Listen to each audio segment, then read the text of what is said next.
so I'm Rhiannon, if you hadn't already worked that out.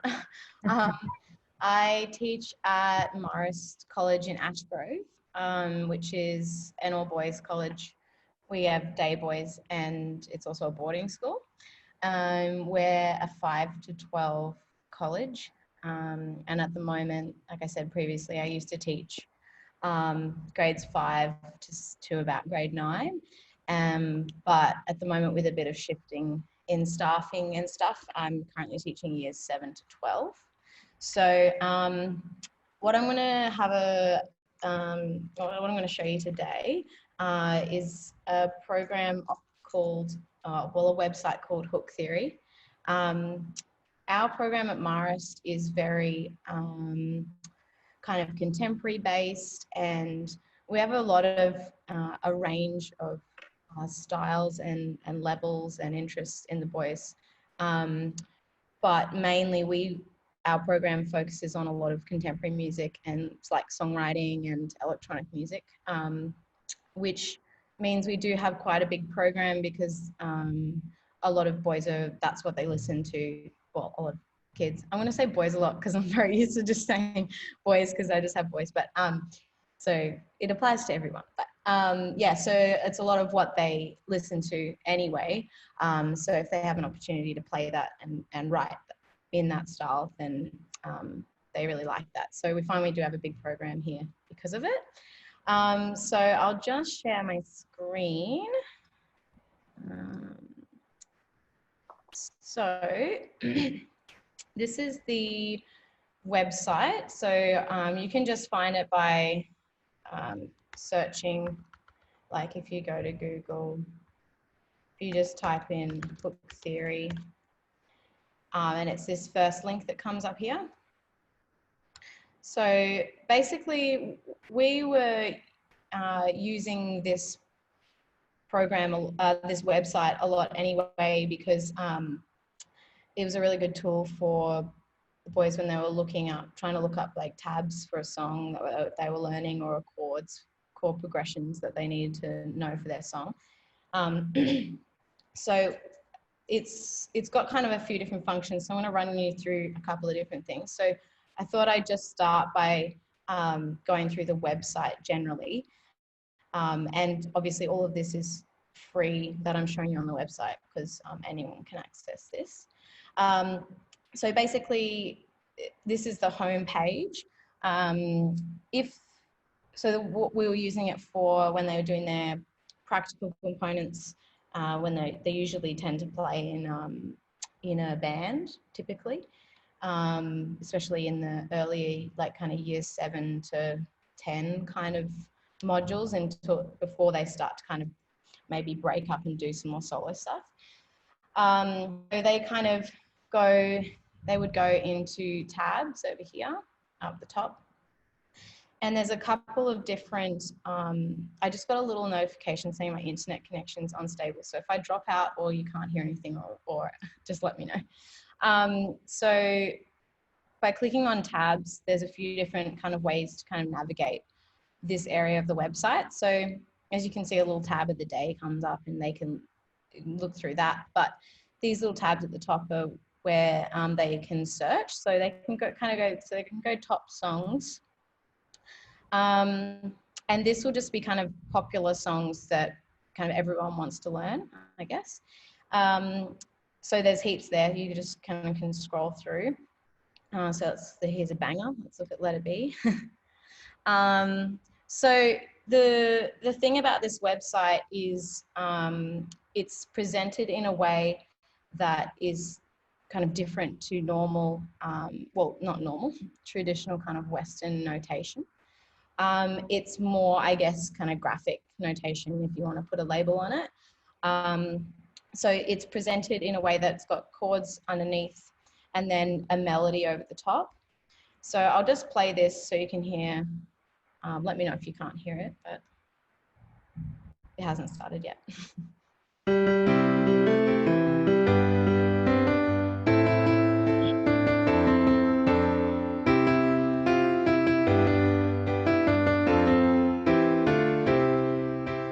So that's the verse.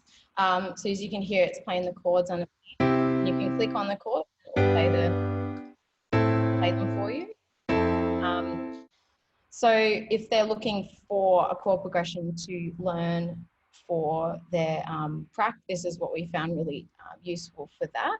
I guess this can then link to composing as well. If they find a song that they really like and they would like to use that chord progression or something very similar in their own composition, then they can then use that as inspiration. So that's that section there. So that's top songs. Similar function is top artists. This popular chords thing we use, so currently we have a year 8 unit which focuses on this chord progression here, the super popular, very commonly used chord progression of 1, 5, 6, 4. So we kind of base our unit around that. They have a song that they learn, everyone learns, and then they choose their own song in that style. So when they get to a point with that chord progression, so when they get to the point where they need to find a song with that chord progression, this is a really handy tool. So they can listen to it.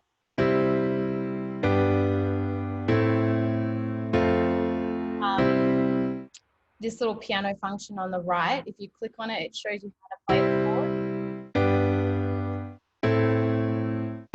which is a really cool feature. You can change the key and stuff as well if they're wanting to do it in a different key, and it will just change the letter underneath. And then if they're looking for a song in that chord progression, they just go in here. And all of the songs that have that chord progression are in the list. I will make a point at this stage that some of them are more accurate than others. There are some that are a bit of an abstract link to that chord progression. It might just be that maybe it's in one section of the song, or it's kind of that chord progression, but maybe starts on the 6 kind of thing. So it's worth just checking, I guess, before they choose it. So, for example, this one here, we teach the year 7s this song on ukulele. It's got the same 4 chords. The original's in B, so if that can look a bit daunting to some people. So if they wanted to change that to C so it looks a bit more friendly, they can. So then they done me and you bet I felt it. So that's playing with the link to the YouTube video, which is another function. So you can see how it kind of like plays along with the original track, or you can click piano and it will play. So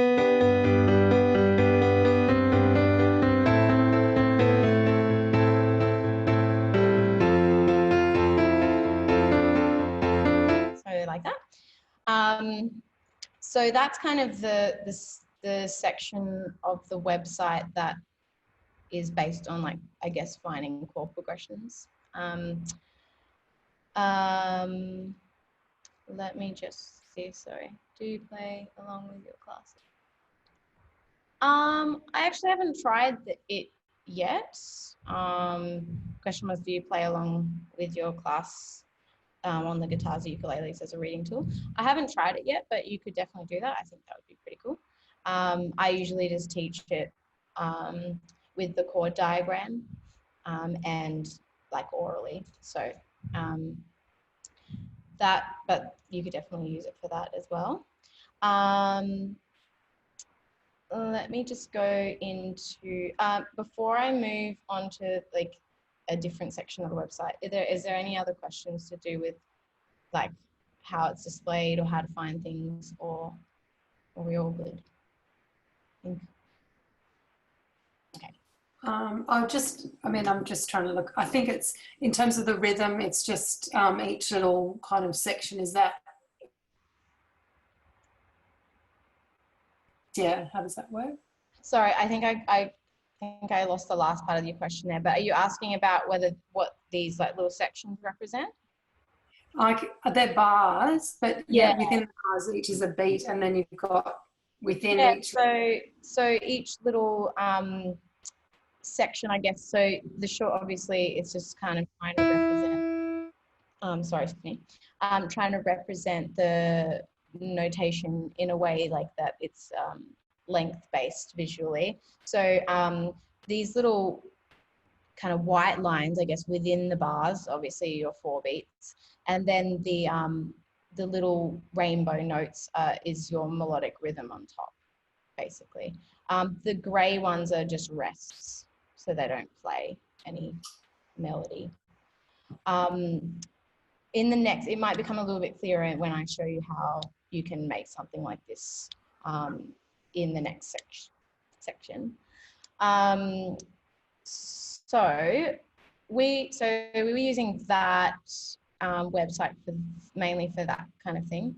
I'm not sure if the colors match the boom whackers. They might.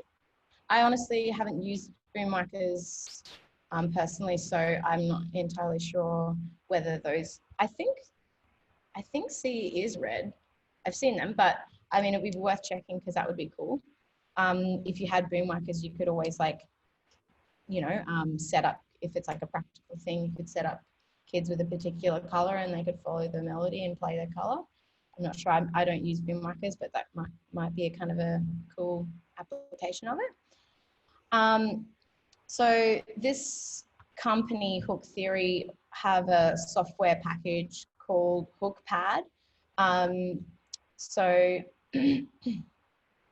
it's basically a way for your students to compose in the same kind of visual layout as the tabs that are shown on the rest of the website.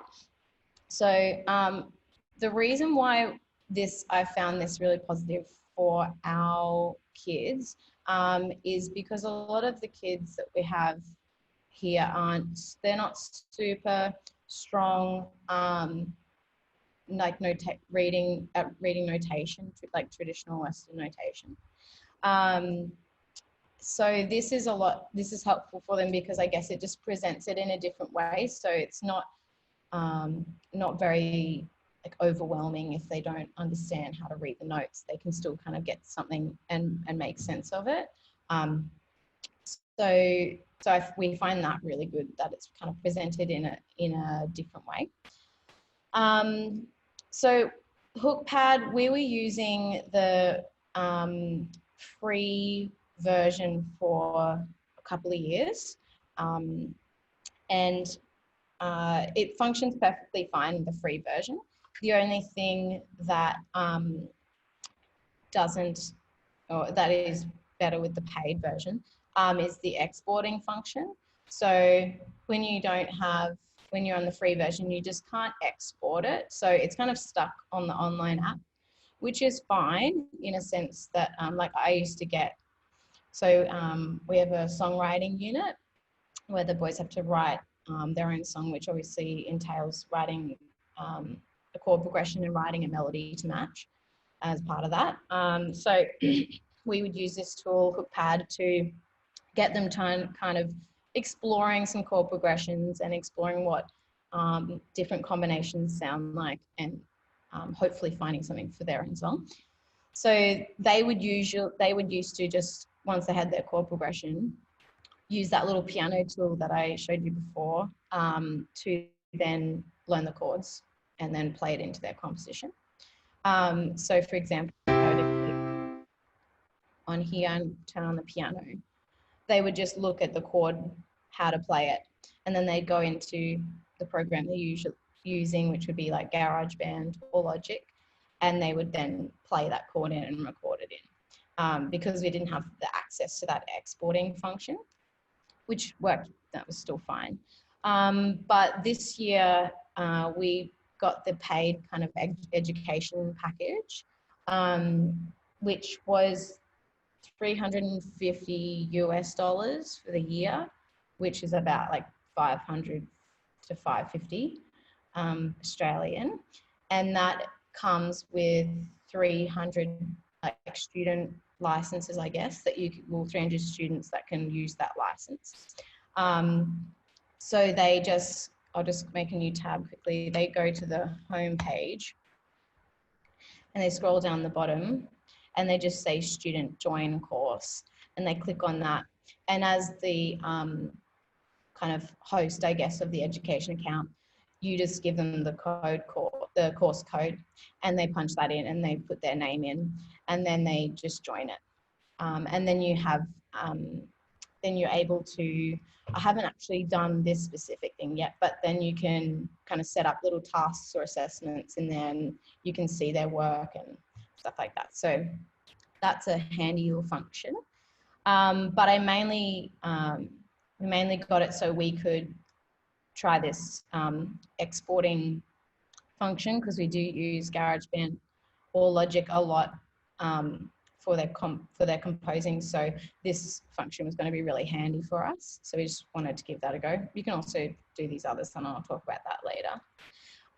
So basically, I'll just start. So I might just run through like how it's laid out, what the different buttons do, just so we kind of get a bit of an idea, and then I'll show you how to create something. So this is just am I logged in? Let me just check. Yeah, so I'm currently logged in, so I have access to the exporting and stuff, but it looks exactly the same in the free version. The only thing that's different is that's grayed out. So I'll just go across the top and run through it. So play is pretty obvious, playing. Recording, so the cool thing about this is you can also link up a MIDI keyboard. So, and I only kind of realized this recently. So this whole time I haven't been doing it, but you just go up to MIDI preferences. And so I've currently got a MIDI keyboard plugged into my laptop, which is displaying here. So I just go enable MIDI, and then just go done. And what that allows you to do is, so I'll play it on the keyboard now. So I was just playing that using the MIDI keyboard I have plugged in.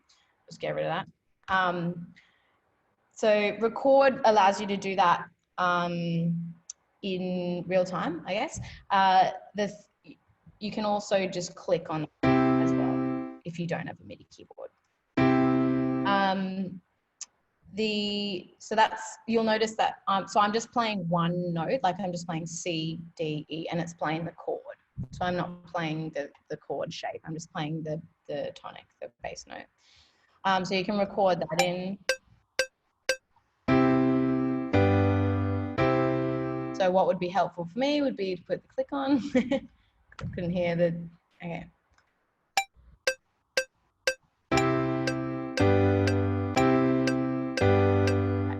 Okay, so that kind of answered the click. The loop is just kind of like a playback loop. So if you just have a section that you want to listen to, not have to listen to the whole thing, if you click on it, you'll notice the little yellow bar comes up. So if I just wanted to listen to like the first 4 bars, it would just loop that section over and over. And then obviously if you unclick it, it turns it off. The mixer is exactly what it says. It just allows you to adjust volumes of the individual instruments. Preview is a pretty cool function in that, so you'll notice that when I play it on the keyboard, or if I tap it up here, it automatically inputs it into the workspace. Whereas preview allows you, if that's on, I can play and it's not inputting anything. So it's good if they just want to hear the chord without it actually going in there. That way. And then obviously once they're ready to record it in, they can turn that off. So that's pretty handy. Up here, kind of like your project settings in a way. So you've got your meter, time signature, your key signature, your tempo. Band is just adjust. And I think there's more band options with the paid, but there's still some variation with the free version as well. It just allows you to pick like kind of like a different sound palette pretty much. I don't really play around with that too much, but it's there if you want to. Lyrics is just a way for you to type in some lyrics. It's a similar kind of concept as MuseScore, and that you use dashes to manually break syllables and everything like that. I'll come back to we've seen this one, but I'll come back to this because this stable note thing, because that's pretty cool. This kind of section here, all of these little letters in brackets are the shortcuts. So similarly to MuseScore, I guess you can pick your duration. So let's say I wanted just to crotch it, it's on K, or if I want to change that to minimum L, and then the scale degree numbers sit underneath the chords. So if I wanted to go for a whole bar, I would press my shortcut for whole bar and my shortcut for whatever chord I want. So let's say I press 1, and it will fill it in for the whole bar. Once it's in there, you can adjust it. So it's not like once it's inputted, you can't change it. So that's you just dragging and shifting it that way. There's also kind of chord extensions and inversions on this side, so you can get some more complicated sounds if need be. So you can see the chords change there. I might just, I was going to open it up, a project I've already done, but I might just make it in real time because I feel like maybe that might be a bit more helpful. Would that be okay? Yes. Oh, the magic chord. Okay. The magic chord is pretty cool. So let's say, for example, the kids on, and they're like, I don't know what chord to do next. I can't decide, or I need some ideas. The magic chord is really cool because it kind of takes, I guess, all of the data it has from the hook theory side of the website of common chord progression. And it will kind of give you options of what would sound good to come next. So it takes what chords we have so far and then gives you some options and some songs that actually use that chord progression. So you can change it.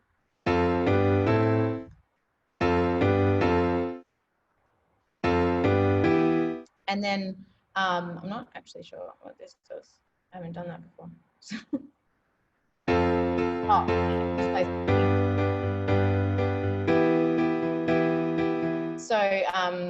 So obviously quick preview is just a real like shoot through situation, whereas full chords and melody will actually play it properly for how it's meant to sound. So that's the magic chord. That's pretty cool. And then once you do it, you just press accept if you have a chord that you like. Press accept. So that's the magic chord. It's pretty cool. I'll just kind of go through the process, I guess, of writing something out. So I'll just chuck an inversion in there. So at the moment I'm doing full bars, but if I wanted to change it, I can either click over here or I can use my shortcuts.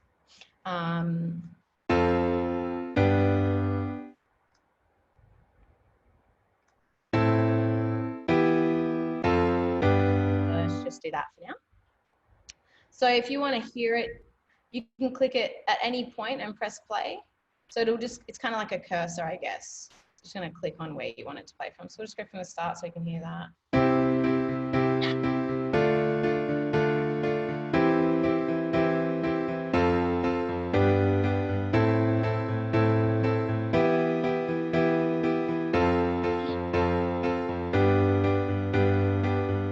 So that's a chord, how you just punch in a chord progression basically. So it's really quite easy. When you're writing a melody, so this is where I find it really helpful I found that it kind of makes the idea of writing a melody a little less daunting for some of the kids, is it takes your chords that you have there, and you can see when I hover over it, the chordal notes are highlighted. So that's this stable function up here. So you can just hover it and it'll do the stable notes, or you can click on stable and it will just keeps the chordal notes there and get rid of the other ones basically from, you can still use the other ones, but just shows you which notes are in the chord. So I found this really helpful when trying to explain when you're writing a melody, chordal notes are going to sound good with the chord, and any other notes, and talking about passing notes and talking about dissonance and consonants, and how depending on what notes we pick for our melody on top of our chords will depend on what kind of sound we get from that. So this is not necessarily like, not every kid uses the stable notes, but if they're really struggling, I tend to show them that, and I just say, just stick to those stable notes if you can. So I might just quickly, I'll start it and then I might just open up the finished one so that you kind of get it, you get to hear what it sounds like. So the rest note is the grey. So if I'm going to add that into my melody, and just to you just click in the melody section. So put a rest, and then I might just do like, oh wait.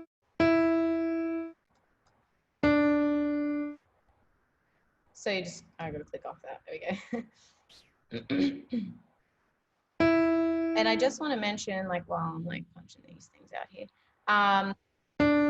is like a lot of this program I just learned just by sitting here and doing it myself. I think that's a really important thing to remember with technology, is like, if you really want to understand what's happening, it's best to just get in there and try it yourself, because you're going to come across problems that kids will come across as well, and you'll know then how to resolve them because you will have done it yourself. So I just wanted to mention that. Okay, I'll just do a little bit more. Go back to the start.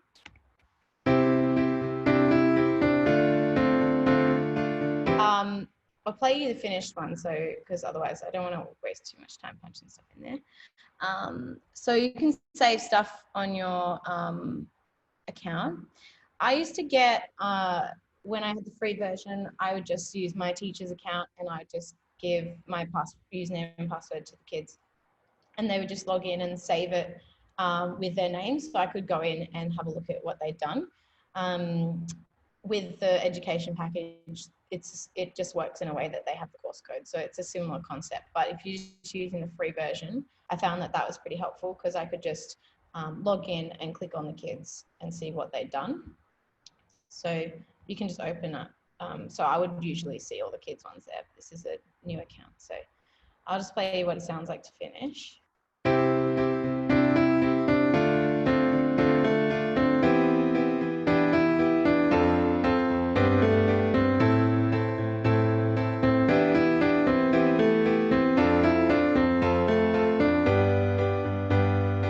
So that's what it sounded like. I just played that in the other day. Another way to kind of talk, I guess, that I've used to talk about it is how, even though the chords are changing underneath, you can see very clearly that the melody is staying the same. So just talk, another point to talk to them, I guess, about how you can, what sound you can create when the melody is staying the same but the chords are changing underneath. And it's just very easy for them to see that visually. Quick question, can you export the file to be re-uploaded open by students and then they can arrange it? I think so. I haven't done that personally, but I believe you just go, there is something here. I think it's like save to disk and then open from disk. I think that's what that function is. I just personally haven't used that specifically, but I believe that that's what that is. Because when I did try and save to disk and it saved to some like weird file. So I think that that might be what that is, what that function is. A shareable URL. Good question. It's there in the file menu. I reckon that if you shared that link, they might be able to the say kids that will be able to open the same one. Yeah. Same thing. I haven't done the shareable URL, but I'd say that that's what the function would be. That's what that would be used for, so they can open up the project. So there's that. What else did I want to say on here? Oh yeah. So you can go into, this is a feature. I'd have to check if it's in the free version because I only noticed it once I got the paid version, but it could have been there and I just didn't notice. But this Open from Theory tab library is really cool. You can basically, so they basically find a song that they like and you can copy it into hook pads. So they get the chord progression, or if they wanted to alter it slightly, obviously, but if they wanted to use that chord progression, it's easily inputted. It's just kind of like a shortcut, I guess. So if they go top songs, I don't know, let's click on this one. They then just go to the little drop down menu. That looks a bit, oh, this is a bit crazy. Here we go. It's drop down here and it just says copy into hook pad and it creates a new project and puts in that information. So I guess in a way you could use that maybe as an arranging tool that you mentioned before, Miriam, about arranging something via a shared thing. So that could be an option. So that's a pretty cool feature. I'll just quickly show you the exporting and how I might use that. So the one that we'd probably use most would be MIDI. And these are all kind of pretty self-explanatory. The exports as a score, as a tab, a lead sheet, and as MP3. But MIDI one, if we download it, it's just still loading while I'm actually, this is one here. This is the same, but it just is already downloaded. So if I open up GarageBand, you just let me know if you can see it. Can you see GarageBand? No, we can't see GarageBand. Okay. Let me maybe just start a new share. Yeah, I'll do that.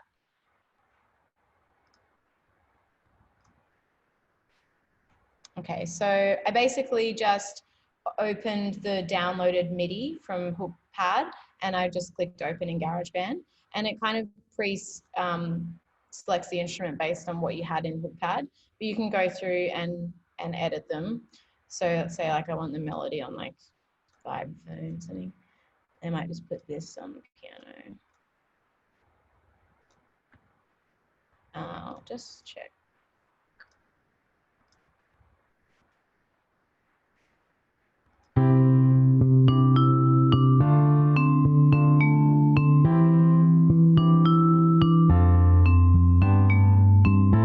So then it's now in GarageBand, they can go in, they can edit it, they can edit information, they can do what they need to do in there. So that's a function that is pretty cool and that we find quite helpful. So that's, yes, Miriam, it would be a good way to experiment with timbre. So like even just then, like the original version was like pretty different.